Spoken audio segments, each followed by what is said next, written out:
আইনজীবী ফিরদৌস শামীমের বিরুদ্ধে মহিলাদের বিরুদ্ধে খারাপ ব্যবহার করার অভিযোগ দায়ের হয়েছে, সম্পূর্ণ মিথ্যা।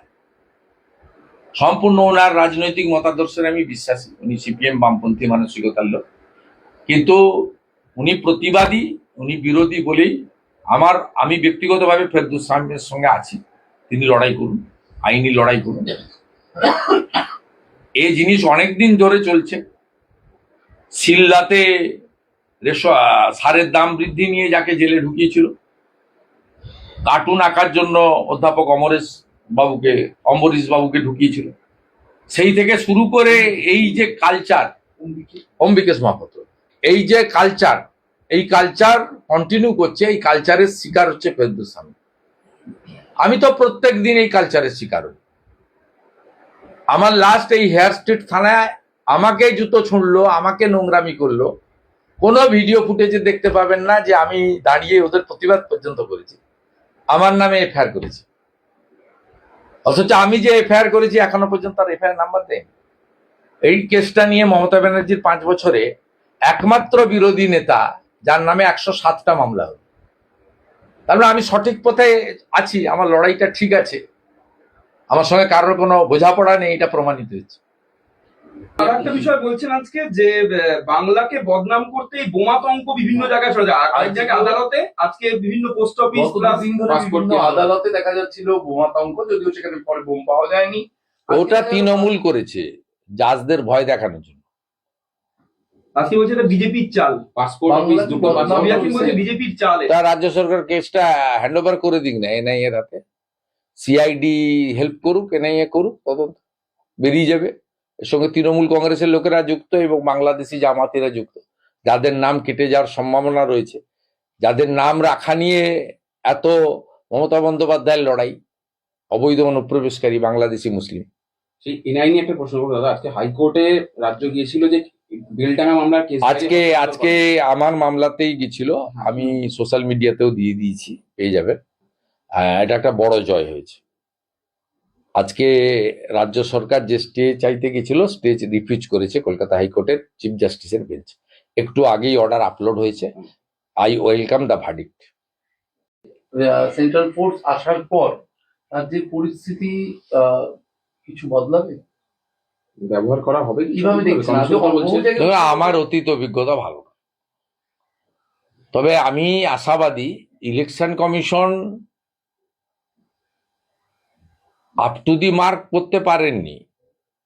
সিও অফিস চেষ্টা করলেও ইসিআই, ধরুন ডিএমদেরকে অ্যাকশন নেওয়া উচিত ছিল, এগেনস্ট আরো বহু এইআরওদের বিরুদ্ধে ব্যবস্থা নেওয়া উচিত ছিল, বেশ কিছু বিএলওর এগেনস্টে ব্যবস্থা নেওয়া উচিত ছিল, কিন্তু তারা সেভাবে হয়তো সিও অফিস থেকে পাঠিয়েছেন, উপর থেকে অ্যাপ্রুভ্যাল তারা দেননি, বা উপর সিও অফিস পাঠায়নি, আমি জানি না। কিন্তু আরিজ আফতাব চলে যাওয়ার পরে, দীর্ঘ 6 বছর থাকার পরে চলে যাওয়ার পরে আমার মনে হয়েছে ইলেকশন কমিশন বিষয়গুলো চেষ্টা করছেন। তাই আমি আশাবাদী, কিন্তু না আচালে বিশ্বাস নেই। বিগত বেশ কয়েকটা নির্বাচনে আমার অভিজ্ঞতা আছে, এই অভিজ্ঞতাতে আমি দেখেছি যে কেন্দ্রীয় নিরাপত্তা বাহিনীর রুট মার্চ থেকে শুরু করে বুথে যে এন্ট্রি পয়েন্টে তারা থাকেন বা কিউআরটি, এইসব ব্যবহার করার ক্ষেত্রে এরা যে ধরনের শয়তানি সততা এবং যে ধরনের নোয়িং ফুললি ওয়েল একটা বড় কনস্পিরেসি করে, সেই কনস্পিরেসি চলতে থাকলে তো আপনি ভালো কিছু আউটকাম পাবেন না। 23-এর পঞ্চায়েতে সুপ্রিম কোর্টের হস্তক্ষেপে 820 কোম্পানি প্যারামিলিটারি ফোর্সকে বসিয়ে রাখা হয়েছিল, ইউজ করা হয়নি। কেন্দ্রীয় নিরাপত্তা বাহিনীকে গেটের ভিতরে রেখে 21-এর গণনা কেন্দ্রের ভিতরে তাণ্ডব চালানো হয়েছে। এভাবে বহু ভায়োলেশনের রিপোর্ট আছে। মগরাহাট পশ্চিমে বিজেপির প্রার্থী মানস সাহা তো কাউন্টিং সেন্টারে গিয়াসউদ্দিন মোল্লার বাহিনীর হাতে অর্ধমৃত হয়ে পরে কলকাতার একটি প্রাইভেট নার্সিং হোমে মারা গেলেন। অতএব বিগত দিনের অভিজ্ঞতা ভালো নয় আমাদের। তবে যেহেতু আরিজ আফতাবের মতো একটা স্থাবক আজকে সিও নেই, হিসেবে নেই। তাই আমরা আশাবাদী যে এবারে election commission model code of conduct চালু হওয়ার পরে তারা একটা এফেক্টিভ ব্যবস্থা নেবে। এখনো পর্যন্ত ইলেকশন কমিশনের পক্ষ থেকে কলকাতা পুলিশ, রাজ্য পুলিশকে যে সমস্ত অ্যাডভাইস বা ডাইরেকশন দেওয়া হয়েছে তার কোনো ফলপ্রসূ রেজাল্ট পাওয়া যায়নি।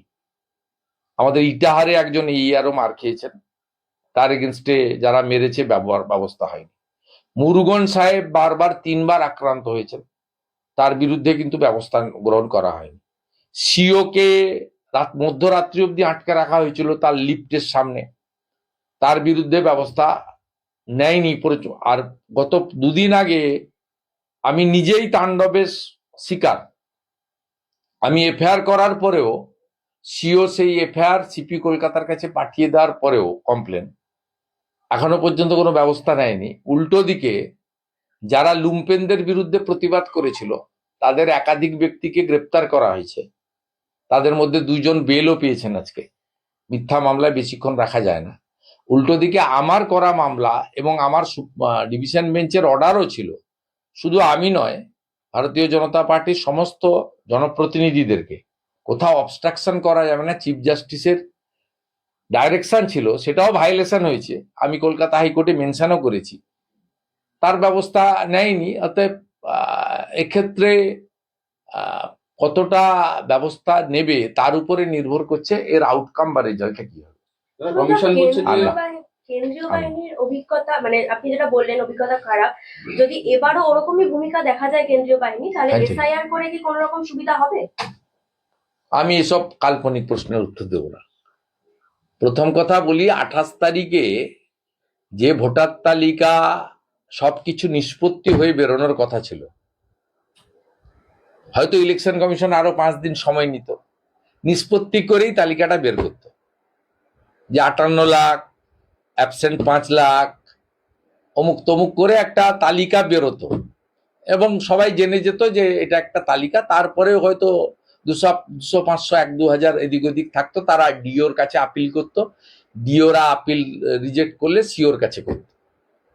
কিন্তু মমতা বন্দ্যোপাধ্যায় সুপ্রিম কোর্টে গিয়ে যে কাণ্ড কারখানাটা করে দিয়েলেন, এর ফলে অনেকগুলো ভোটার লিস্ট বেরোবে, কিন্তু চূড়ান্ত ভোটার লিস্টটা বেরোচ্ছে আগামী পরশুদিন। এবং এই ভোটার তালিকায় বিতর্কিত এবং অমীমাংসিত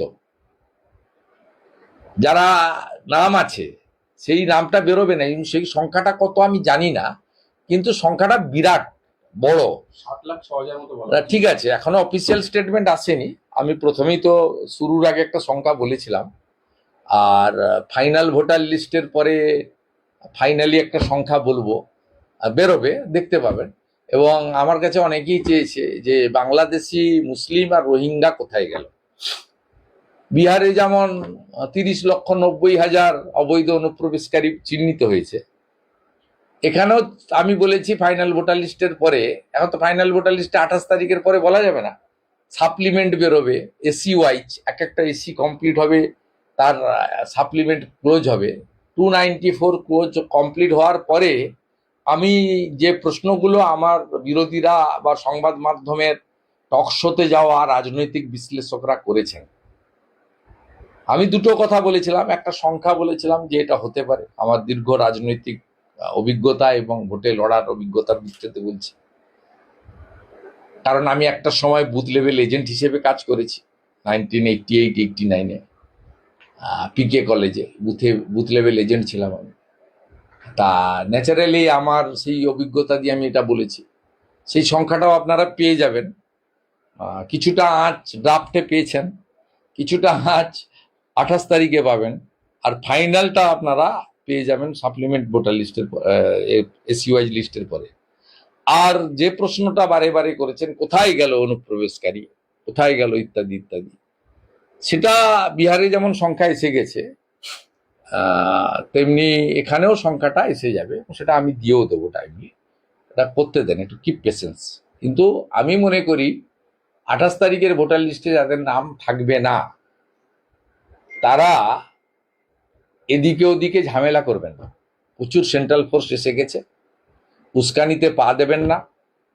আপনারা পরিকল্পনা করেছেন বেশ কিছু জায়গায় বিডিও অফিস জ্বালাবেন, আমার কাছে খবর আছে বেশ কিছু জায়গায় বিডিও অফিস জ্বালাবেন। আমি সিওকে বলবো, স্টেট অবজারভারকে বলবো, ইলেকশন কমিশনকে বলবো সমস্ত তথ্য সুরক্ষিত জায়গায় ট্রান্সফার করে নিন। আমাদের ভিডিও ভালো লাগলে লাইক আর শেয়ার করুন, কমেন্ট সেকশনে গিয়ে জানান আপনাদের মতামত। আরও ভিডিও পেতে আমাদের চ্যানেল এখনই সাবস্ক্রাইব করুন এবং প্রতি মুহূর্তের খবরের আপডেট পেতে প্রেস করুন বেল আইকন।